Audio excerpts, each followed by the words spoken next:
compendium of beginner's anomaly education program. Welcome to the oddity compendium. Today, we will be learning about the many wonderful and strange oddities that exist inside of, outside of, and around your universe.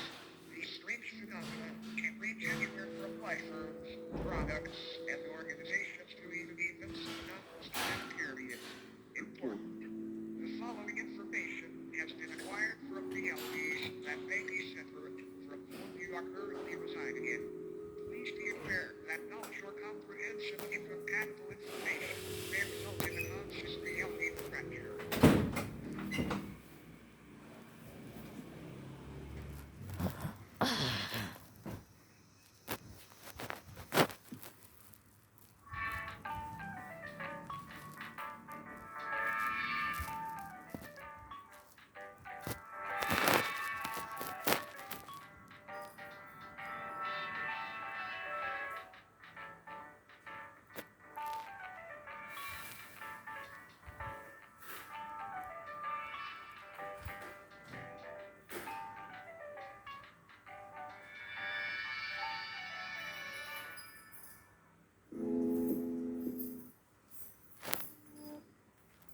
Flesh-tens or mattress folk are a species of parasitic subhuman that highly resemble bedding mattresses.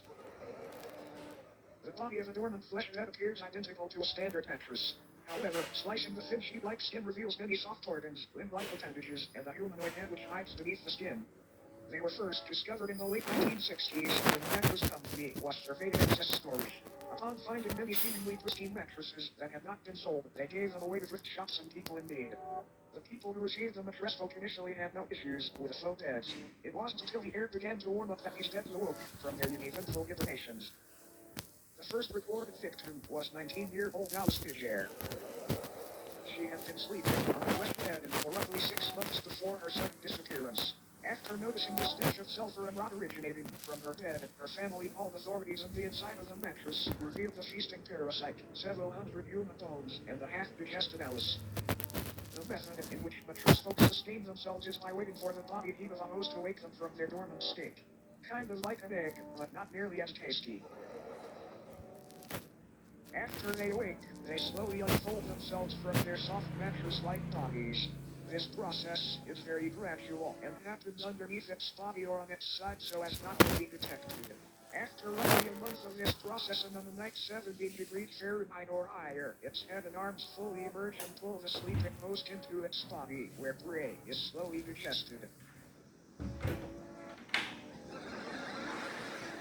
Not much is known about how these sleeping beauties came about, but it is theorized that since they are subhuman, they were once a branch of Homo sapiens that merged with the Mycel network many years ago.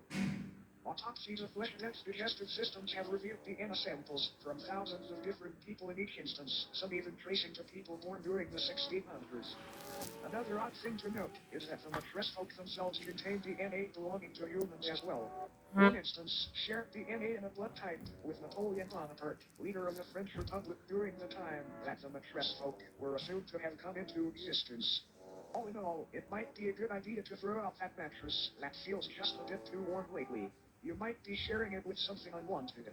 Good night, sleep tight, and don't let the dead bite.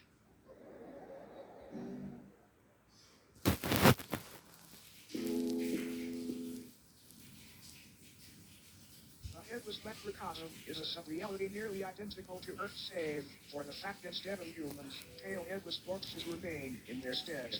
These corpses, though technically dead, do weakly breathe through the holes in their necks. Their hearts have also been observed to begin convulsing at seemingly random intervals. These beings are identical in appearance to one another aside from physical dimensions, which can vary severely between each corpse. The headless sub-people dwelling in this pocket reality have been observed changing their behavior when humans have physically interacted with them, and apparently gain a level of awareness and vitality when such events occur. There are approximately 2,393 living humans residing in this reality, all from parallel Earth. Every single resident recounts waking up in the headless microcosm after falling asleep under strange circumstances back in their home realities. No one back in their own parallel homes remembers their faces or identities, which leads to the belief that this place could be a form of anti-reality.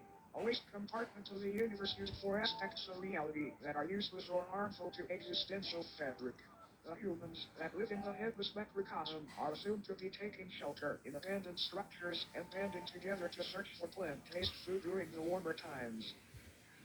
Fun fact. Humans have coined multiple terms and nicknames for these headless corpses, such as stumpies, cranes, and ichabodies.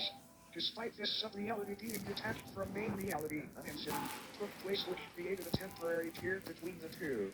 A man residing in the headless macrocosm was walking through a field with a small house in the center. Upon reaching the house, the man unintentionally brushed up against one of the breathing bodies. This body, just before motion was aside from the labored convulsions, sprang to life and removed the head of the man. It then proceeded to attach the severed head to the stump of its own neck. The man's name was Michael Hedford.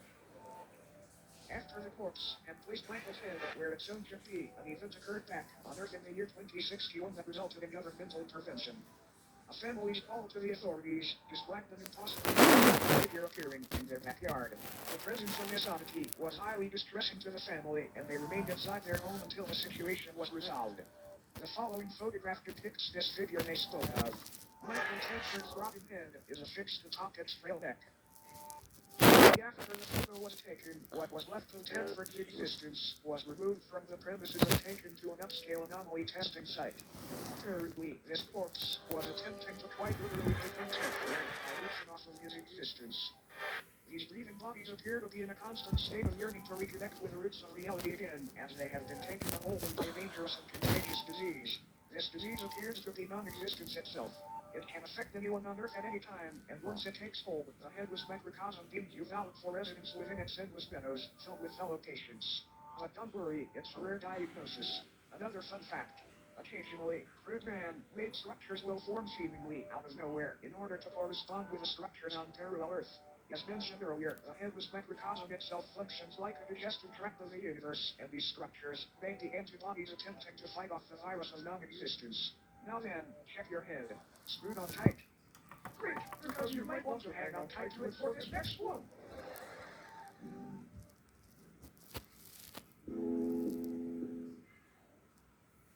The obelisks of enlightenment are a collective of monolithic beings that are currently residing in different remote locations across the world.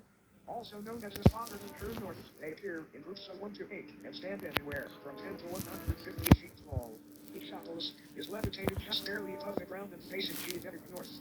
Though most of them reside in remote fields and deserts, they have also been found floating above the ocean within the vicinity of the Bermuda Triangle and even of the moon. They are moving just ever so slightly and progress approximately 2 inches forward a year. These obelisks are enlightened in the infinitely vast secrets of the universe, and are constantly monopolizing the excess information as a means of waste to counteract the overwhelming intake of knowledge. Though currently enclosed and monitored by government entities, many people have wandered into these locations prior to claiming to be following the sound of angelic singing. This alluring hum emanating from these obelisks seduces a massive increase in general intelligence in subjects listening. Folklore refers to the frequency as the sun or the divine contour. Each obelisk's biological elements are unraveled thousands of feet into the sky to make a metaphysical connection from Earth to the universe. It is assumed this is a form of knowledge worship, an attempt to make a mortal sacrifice for an immortal honor. Fun fact.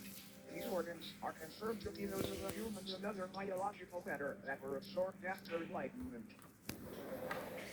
Upon perceiving the words spoken by the obelisks or entering into close proximity with them, the human brain either spontaneously expands and combusts or receives an ability to comprehend the sacred information. Talk about being open-minded. Whenever a subject is able to comprehend this knowledge, they are biologically absorbed into the obelisk, becoming wholly unified with the being. It is not entirely understood how these anomalies were brought into existence, but they seem to be peers in the fabric of reality akin to black holes. Many speculate that these rifts were opened by ancient giants who were dissatisfied with the lack of Earth's knowledge. Many unnaturally large humanoid skeletons have been found underground adjacent to obelisk sites, further supporting this idea. When the obelisks made their debut on Earth, they aided in the construction of the pyramids of Giza by bestowing digestible levels of sacred knowledge onto Egyptian Pharaoh Khufu after he was lured into the desert by their beckoning cords. This knowledge would help Khufu to rationalize a possible blueprint and method for building these grand tombs, and they were made into the shapes of pyramids and a tribute to the divine structures. All in all, these obelisks may seem malevolent, but it's important to remember that no physical pain could ever outweigh the agony of infinite knowledge.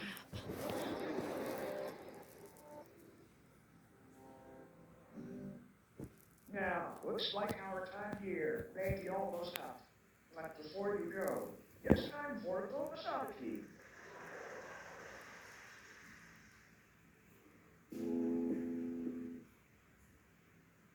This is Philbus. It is not known where Philbus comes from or why he is here, but there have been a number of people who, after consuming media depicting Philbus, have felt the overwhelming compulsion to practice Philbism. Philbism is a political and somewhat religious ideology which centered around the belief that building/consuming shares and other wooden furniture is honoring Philbus' great sacrifice. It is not clear what this sacrifice is or what it refers to. Attributes and practices of Philbism include learning to build chairs, learning to properly digest shares, promoting/discussing share consumption on obscure internet forums, praising the fictional political candidate known as Philbus, who is said to advocate for making furniture consumption a socially accepted and widespread practice. There are so many wonderful things about Philbism. Consuming the body of Philbus has become one with many others today. It's a great decision. Just keep prepared to get started. Any mention of Philbism and elaboration on the subject will eventually result in it becoming a sponsorship or advertisement of sorts. We have no idea how to avoid this, sorry. All Philbists will deny the existence of Philbism when directly questioned about it. This video was not in any way sponsored by Philbism. This is for educational purposes only.